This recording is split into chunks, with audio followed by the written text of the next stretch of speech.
Jesus explains corrupt governments, arranged diseases, and why a soul rejects love. May 16th, 2016. Message from Jesus through Sister Clare, spoken by Jackie. Clare began. The Lord's aching heart is calling out to us today, Heartdwellers. He's with us, and He's sharing His burden with His bride. Lord, you have held me so tenderly and let me enter into your heart. Your pain is so intense. It is a profound aching and longing to love those who have rejected you.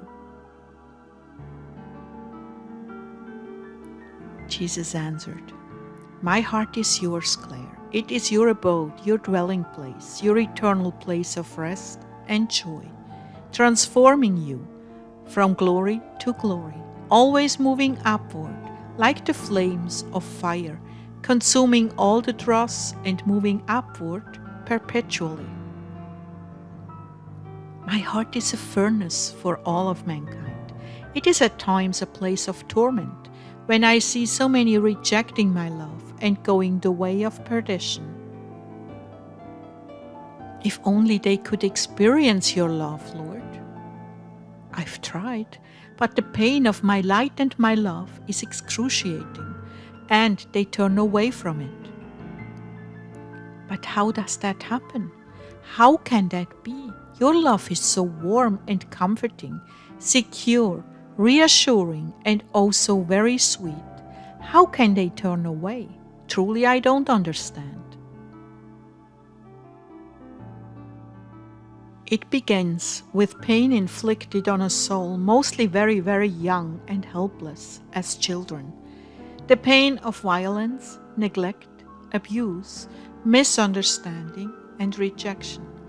Bitterness sets in like a cancer and eats away the soul. Then any overture of love becomes a threat. Oh no, I'll have nothing to do with that. Then it begins to spiral downwards until they're absolutely convinced that love is evil. Do you remember the experience of the Christian man who was exposed to dark matter with several others? Yeah, this man was a Christian and they were isolated in a cell. All the other people who were not Christians went totally bonkers and crazy, just expressing all kinds of ugly things. He was the only one who could control himself, and at that only by focusing on me the entire time, with superhuman effort, which of course was my grace.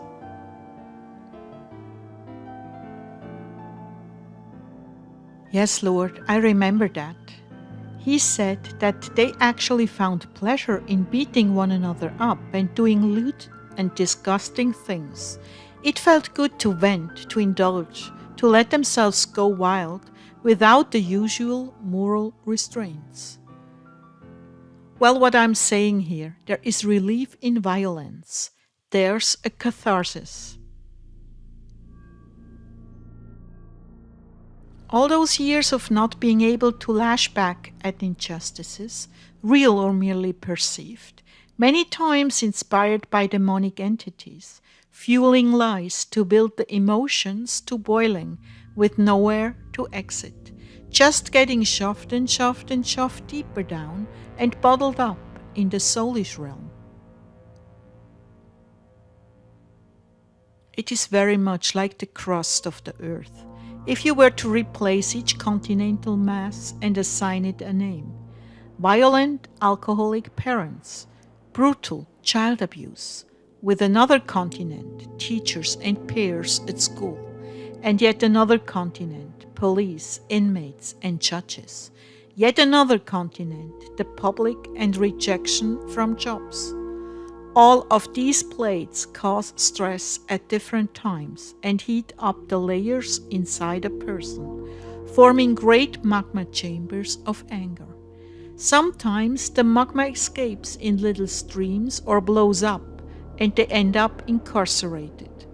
Other times the pressure and the pain become so great, the soul is eaten up with evil imaginings on how to retaliate and is constantly picking violent fights and brutalizing others. Others who feel the same way begin to come together and form gangs and covens. Their entire life is centered around killing and destroying the lives of others. Jealousies, getting all the things other people have, and getting even to relieve life's disappointments and wounds. Many times they take it out on the innocent, when indeed the real culprit is themselves. But they cannot allow themselves to see or admit it. Their souls are too fragile. Strong defenses have to be built to protect what little is left of that soul, and survival becomes an everyday event. Fight or flight over every perceived contradiction in life. So they project and blame it on others, which gives them the permission to destroy and retaliate, which brings pleasure and relief. The demons, as well, offer their services and they find ways around the law of the land. They feel helplessly repressed by society's norms of behavior and the fear of being put in prison, so they choose to work with demonic entities to get back at those who they believe are responsible for their pain, be it real or imaginary. Most suffer mortal injuries to their little beings when they are children, and the demons enter, creating a stronghold of rebellion upon which layers and layers of evil are built, and more manifestations of demons are accumulated.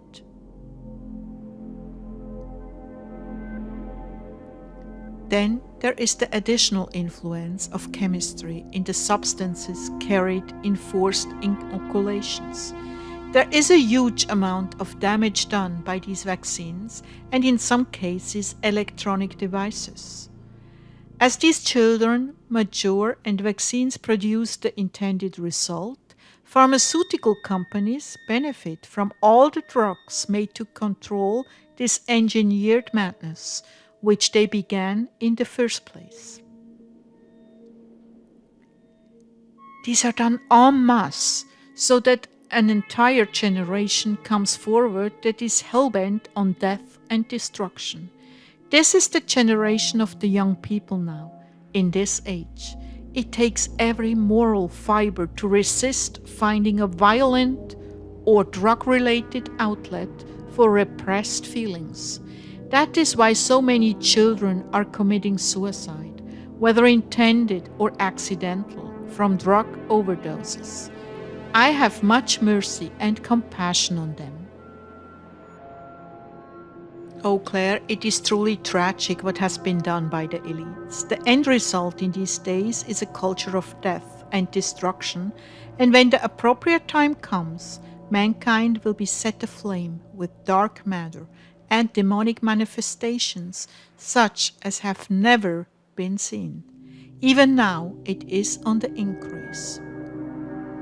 The way has been opened for this into the human psyche through electronic devices, media, chemicals, and demonic portals, as well as deliberately engineered electromagnetic anomalies aligned with dark matter. Nonetheless, I approach every soul with a way out of the loop of violent retaliation. It is their choice to fall in with demons or fall in with me. The issue is many times the relief of repressed feelings, rejection, helplessness, hopelessness, and injustice. Any escape is relief to their tormented feelings. And I just thought of this. I'm sure this includes suicide bombers as well. They are offered such outrageous rewards, and it gives them a form of escape, and an honorable form of escape to their understanding. Getting back to the tectonic plates of continents, a lifetime of repressed injustices real or imagined, through false accusation and lying demons. The magma chambers build until they can no longer be contained, and violent outbursts happen. Uncontrolled rage and hatred finds its only outlet in the destruction of other people's lives. Even in highly controlled demonic ceremonies and torture, there is a powerful chemical attraction to evil, and the demon entities manipulate that through electric blanketing.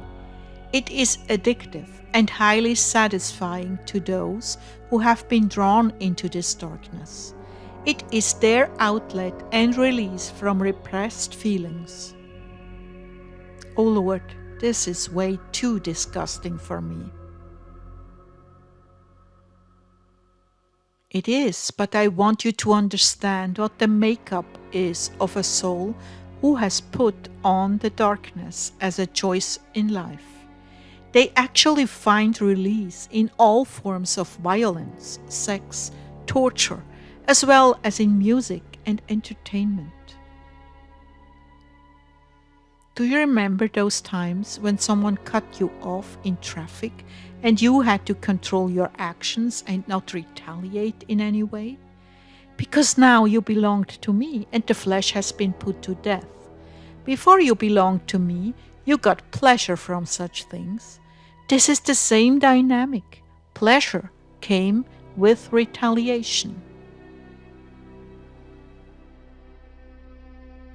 I tell you these things, my people, because your prayers must be very serious and enduring to bring one out of this prison. The damage goes deep. The hatred is on the surface. Beneath are broken hearts, little children, abused mercilessly, lost and crying out, and no one to help. The only relief is in acting out or shutting themselves up in a stone prison.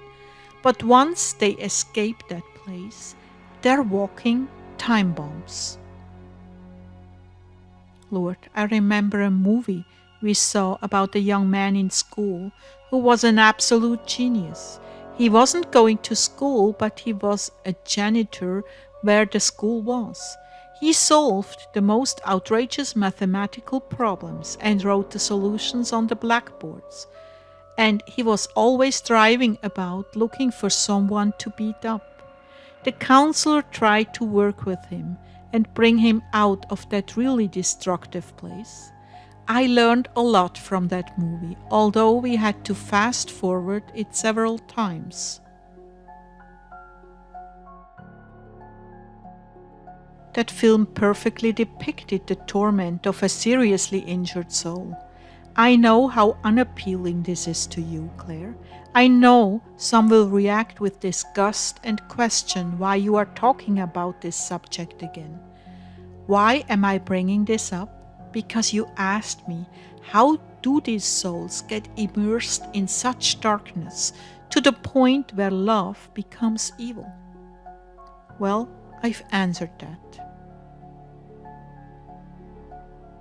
Now you must understand, your audience, many of them know all about this. There are those with children who went astray, and to this day they don't understand why. They gave them a good home. How could they turn out this way? It is a social and societal disaster of mega proportions, and much of it has its origins in the times you live in, and the technologies and pharmacopoeias that have been used as experiments on masses of people in different countries. You are aware of the use of genetically engineered diseases meant to eradicate huge segments of the population, like for instance AIDS. But few are aware of the electronic and mental chemical counterparts that have been used to manipulate the public.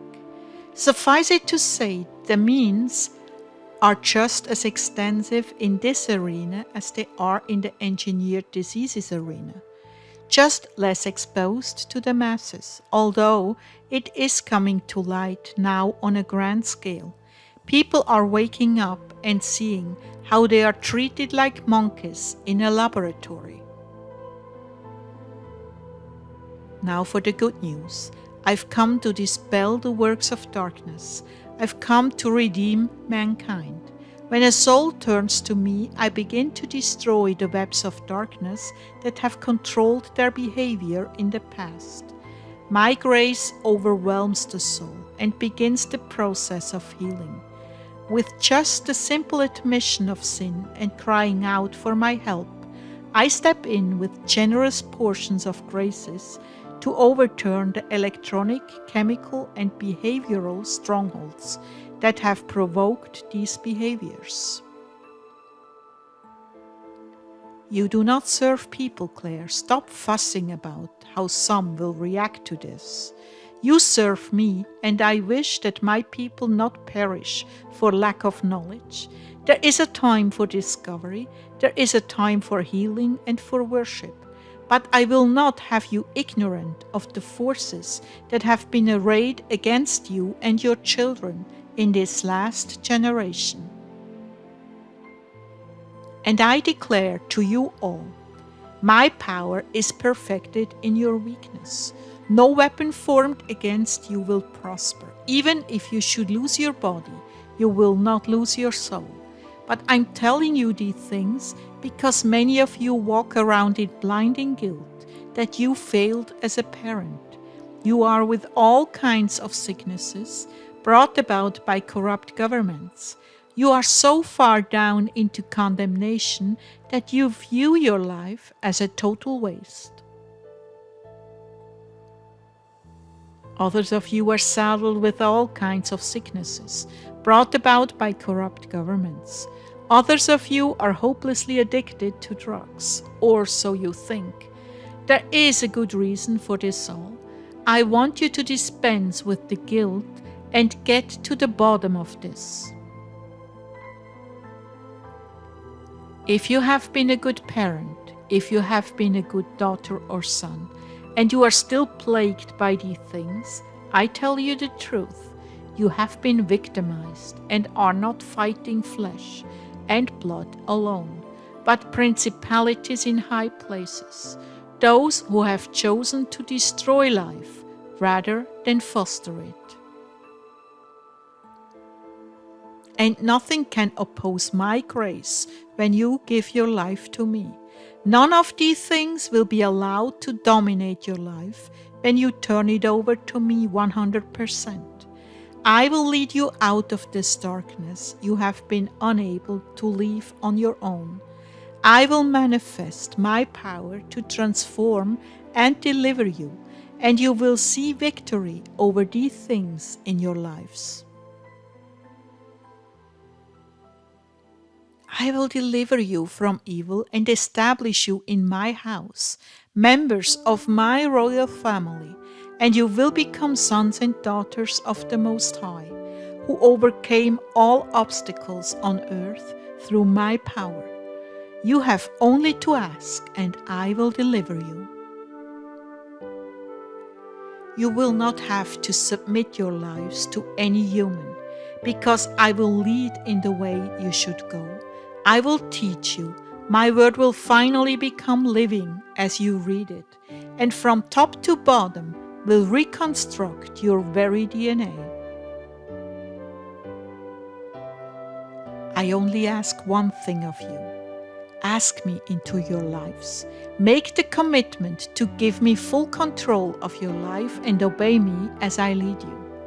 I will make the pathway straight, but you must turn and be resolved never to return to your former way of life. My power living in you will do all the rest. What do you say? Isn't it worth a try? Only hours ago, some of you were about to end your lives. Rather than throwing it on the trash heap, give it to me. Then watch what I do with it. You will become a totally new creation. You will come to love love. You will come to feel secure and trusting. You will come to long for the light, and every longing will be satisfied by me. Come to me, give me your life. Learn to feel and hear my voice and my leadings. I will make my voice heard in your mind and heart. In the past, you have heard the demons clearly. Now you will hear your God clearly. And I will lead you out of bondage and into joy unspeakable. You will experience spiritual bliss that far exceeds any chemical the world has to offer. And most of all, you will have no fear of death. Fear will be replaced by my peace. Peace I will give you, not as the world, but my peace, supernatural and beyond your circumstances. I will uphold you in my peace. In this moment, we are alone together. Come to me now. Give me your life. You have nothing to lose but all the failures and wounds of the past. Come